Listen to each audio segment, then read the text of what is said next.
یعنی جب مصیبت ہم پہ آتی ہے تو جو ہماری ریسرچ ہمیں بتاتی ہے کہ وہ 4 وجہ سے آتی ہے مصیبت. مصیبت کا مطلب ہوتا ہے کہ any thing that causes you physical اور ایموشنل پین, اس کو مصیبت کہتے ہیں. ویژن کا پورا نہ ہونا بھی ایک مصیبت ہے نا, ایک بہت پینفل چیز ہے نا, آپ نے ایک چیز سوچی نہیں ہو رہا ہے. تو جو مصیبت ہوتی ہے وہ 4 وجہ سے آتی ہے. پہلی مس مینجمنٹ ہے. دوسری بات ہے کہ ہو سکتا ہے کوئی گناہ ہوا ہے جس کی وجہ سے جو ہے وہ مصیبت آئی. تیسرا یہ کہ ہو سکتا ہے کہ اس کے اندر ایک آزمائش ہو, اللہ تعالیٰ آپ کو ٹیسٹ کرنا چاہ رہا ہو, آپ نے محنت کی اور ویژن نہیں پورا ہو تو یہ بھی ایک آزمائش ہے نا.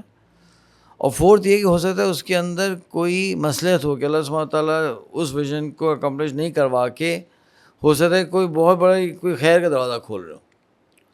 تو یہ سارے ڈائمینشنز دیکھنے ہوتے ہیں کہ وہ کیوں نہیں ہو پا رہا. صحیح بات کلیئر ہوگی. ایک تو میچورٹی کا میچ ہونا اور ایک ان 4 چیزوں کا ایک ہونا.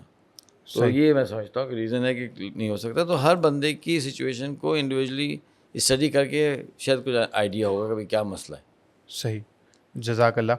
اچھا, اب جیسے ہم نے میچورٹی ماڈل پہ تھوڑی سی یہ بات کر لی,